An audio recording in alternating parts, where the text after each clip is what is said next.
ಮುಂದಿನ ರಾಶಿ ಮಕರ ರಾಶಿ. ಮಕರ ರಾಶಿಯವರಿಗೆ ರಾಹುಗ್ರಸ್ತ ಸೂರ್ಯಗ್ರಹಣದ ಪ್ರಭಾವ ನೋಡೋಕ್ಕೋದಾಗ ತೃತೀಯ ಸ್ಥಾನದಲ್ಲಿ ಭ್ರಾತೃಸ್ಥಾನದಲ್ಲಿ ಗ್ರಹಣ ಸಂಭವಿಸ್ತಾ ಇರತಕ್ಕಂಥ ಸಂದರ್ಭ ಕೂಡ ಇದಾಗಿರುತ್ತೆ.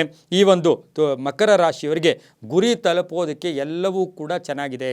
ಗುರಿ ಮುಟ್ಟೋದಕ್ಕೆ ತುಂಬ ಚೆನ್ನಾಗಿರುತ್ತೆ. ಸೋಷಿಯಲ್ ರಿಲೇಷನ್ಶಿಪ್ ತುಂಬ ಚೆನ್ನಾಗಿರುತ್ತೆ. ಸಾಮಾಜಿಕ ಪ್ರಜ್ಞೆ ಚೆನ್ನಾಗಿರುತ್ತೆ. ಆರೋಗ್ಯ ತುಂಬ ಚೆನ್ನಾಗಿರುತ್ತೆ. ಆದರೆ ವಿಶೇಷವಾಗಿ ಏನು ಅಂತ ಹೇಳಿದ್ರೆ ಇವರು ಮಾತಿನಿಂದ ಹುಷಾರಾಗಿರಬೇಕು.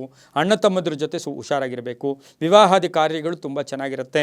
ವಾಹನ ಯೋಗ, ಆಸ್ತಿ ಖರೀದಿ ಯೋಗ, ರಾಜಕೀಯದವರು ಸ್ವಲ್ಪ ಕಾಟ ಕೂಡ ಆಗ್ತಕ್ಕಂಥದ್ದು, ಶಿಕ್ಷಣ ಕ್ಷೇತ್ರದವರಿಗೆ ಶುಭ ಆಗ್ತಕ್ಕಂಥದ್ದು, ಮಹಿಳೆಯರಿಗೆ ಉದ್ಯೋಗ ಸಿಗ್ತಕ್ಕಂಥ ಯೋಗ ಸಹ ಈ ಒಂದು ಮಕರ ರಾಶಿಯವರಿಗಿರುತ್ತೆ.